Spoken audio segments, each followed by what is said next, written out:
एक मिनट तुम चुप रहे ना, मैं अभी बात करके देखता हूँ। हाँ सर। रोहित, मैंने तुम्हें 15 दिन पहले एक फ़ाइल कंप्लीट करने के लिए दी थी, वो कंप्लीट हुई या नहीं?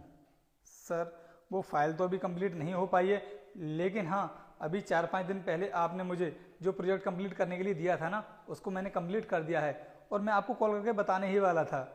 रोहित, उस प्रोजेक्ट की बात नहीं कर रहा हूँ मैं, क्योंकि मुझे वो फाइल ही कंप्लीट चाहिए। आज मुझे कंपनी में जमा करनी है वो। सर ये आप कैसी बातें कर रहे हो? उस फाइल को कंप्लीट करने में तो कम से कम 3 से 4 दिन लग जाएंगे और आप बोल रहे हो कि वो फाइल आपको आज ही चाहिए। सर ये तो पॉसिबल नहीं हो पाएगा। मैं कुछ नहीं जानता रोहित। 2 घंटे के अंदर अगर तुमने उस फाइल को कंप्लीट करके मुझे नहीं दिया तो फिर समझ लेना तुम्हारी नौकरी गई। नहीं नहीं सर, सर आप, सर मेरी बात, अब मैं क्या करूं? उस फाइल को तो मैं 2 घंटे में कंप्लीट कर भी नहीं सकता, कम से कम उसको कंप्लीट करने में 3 दिन तो लग ही जाएंगे। हे भगवान, अब तो मेरी नौकरी खतरे में ही पड़ जाएगी। वैसे सर, आप कौन सी फाइल की बात कर रहे हो? अब मैं तुम्हें बताऊं कि मैं कौन सी फाइल की बात कर रहा हूं? और तुम इन सब चीजों के बारे में जानती ही क्या हो, गवार कहीं की। वैसे ही मेरा पूरा मूड खराब करके रख दिया है। साहब, आप मेरे साथ 1 मिनट चलिए तो सही, मैं आपको कुछ दिखाना चाहती हूँ।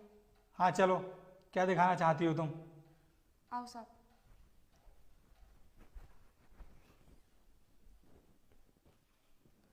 साहब, आप इस वाली फाइल की तो बात नहीं कर रहे थे? हाँ मैं इसी फाइल की बात कर रहा था जो अभी तक मुझसे कंप्लीट नहीं हो पाई है। अरे ये क्या, मैंने तो इस फाइल को कंप्लीट किया ही नहीं है, फिर इस फाइल को कंप्लीट किसने कर दिया? साहब, इस फाइल को कंप्लीट मैंने किया है। इसका मतलब तुम पढ़ी लिखी भी हो? हाँ साहब, मैं एमए फाइनल हूँ। ये क्या बोल रही हो कांता भाई, तुमने एमए कर लिया है और आज तक मुझे बताया भी नहीं। तुम्हारी वजह से आज मेरी नौकरी जाने से बच गई।